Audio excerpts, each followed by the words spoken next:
in just a moment today's video. But first, a 30-second announcement.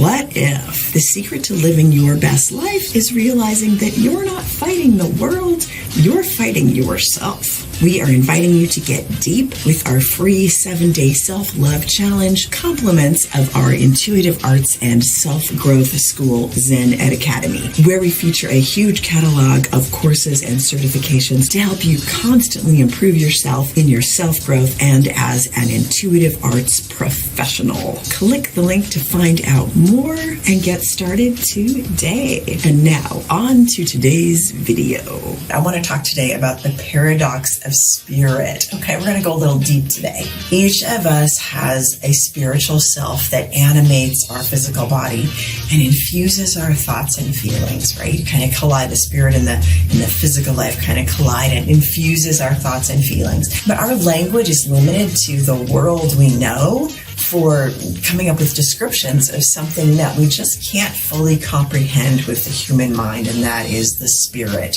Here's the thing. Sometimes only metaphors can approach any kind of expression that gives us a true sense of our spiritual nature. It's still a mystery, right?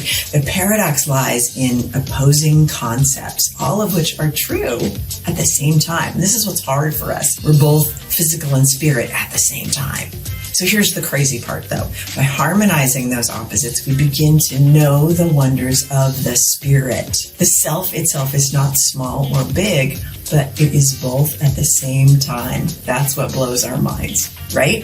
So our spirit is like a drop in the ocean of spiritual energy. It's this huge ocean of spiritual energy, which is the witty teeny drop. So although our spirit seems like a small, disconnected part of this larger whole, it is still made of the same things that this big spiritual energy is made of and can become part of that vast ocean once again. And I kind of like to ask, did we really ever leave? Because I feel like we're still connected. We just have less awareness of that connection. Our individual spirit seems to inhabit our bodies kind of like a passenger in a car. But at the same time, it's not bound by our bodies when we kind of have those moments when we go out of it and plug into that bigger essence, into that spiritual ocean. You might have experienced this as a sensitive, as a spirit reaching out across the miles to touch the heart of a loved one. Like maybe you kind of, think about them and your energy reaches out and they feel you there. Our spirits can do these magical things. Or maybe when you're in meditation, you expand to become one with the universe. So all these things are possible as a spirit in this little body. So we may feel small and perhaps like a baby when we're looking up at the stars and they're so immense and vast, but we are made, if you think about it, of the same basic elements as those stars. So maybe looking at the stars is just a reflection of what is going on in each atom and cell of our own being. We're looking at ourselves in the stars.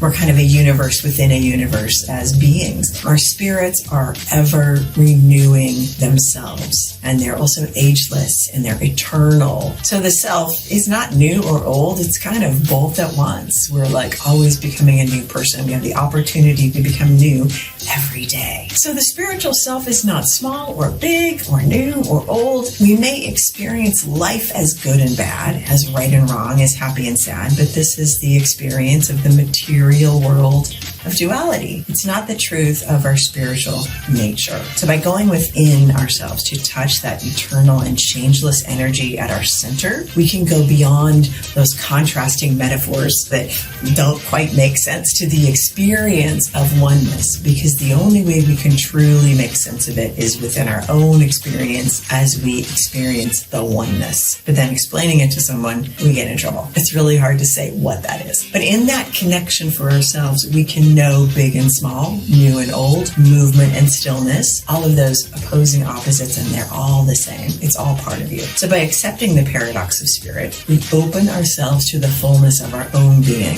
When you need a really strict answer for everything, you miss the magic when both things can be true at the same time. Love you guys.